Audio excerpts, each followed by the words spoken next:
I found that often when I'm in a hurry is when I make mistakes. So um, I may get things done more quickly or get where I want to go more quickly, but I tend to make mistakes when I'm in a hurry because I'm not paying attention to the details along the way.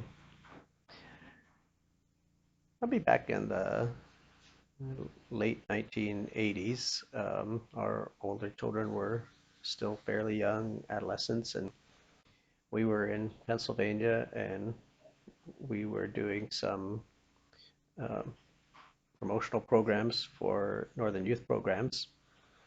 And one morning we had a breakfast meeting in Ephrata, Pennsylvania, and then I was supposed to go to Faith Mennonite High School south of New Holland, somewhere in southern Lancaster County, to have devotions for the students, have a chapel for the students. I knew I couldn't stay till the end of the breakfast meeting because I knew how long it would take for me to drive from Ephrata to Faith Mennonite High School. And so I knew what time I needed to leave the breakfast in order to get to Faith Mennonite High School in time for the chapel.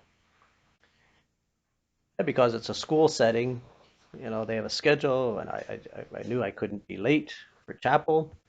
It would either they wouldn't have me speak or I would mess up their whole school schedule for the day.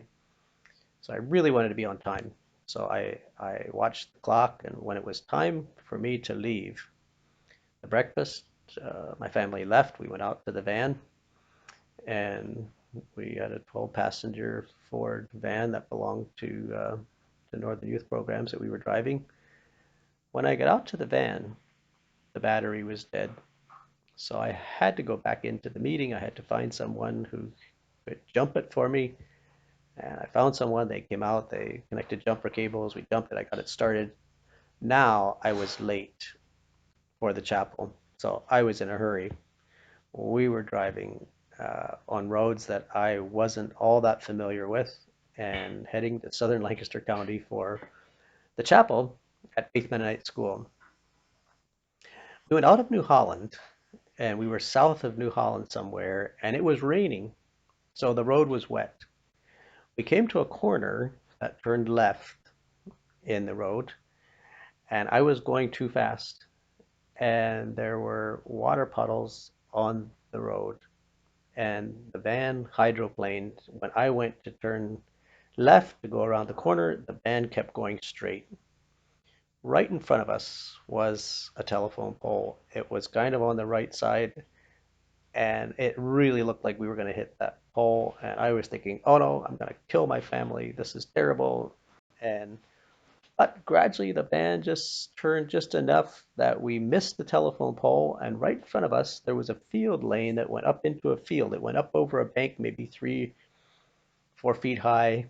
And but we hit that way too fast. And but we hit the field lane and we went up over the hump and into the field, and we were kind of airborne. And I looked at the field and I knew it's springtime, it's raining, that field is wet.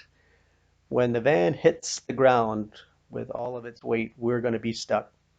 And I was yelling, ah! And we went over the hump. And but when the van hit the ground, all of a sudden I realized, oh, we're still moving.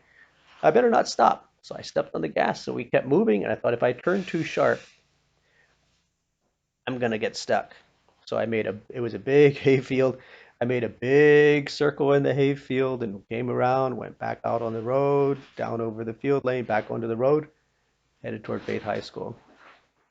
The interesting thing was that as we headed for that telephone pole and then up over the hump on the field lane, I was yelling, ah!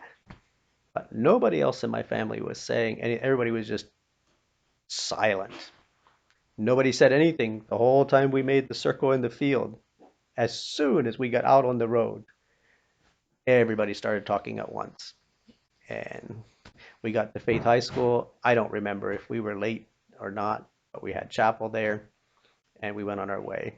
You know, that all happened, and I almost did have an accident. I almost did wreck the van, and we could have gotten hurt. because I was in a hurry.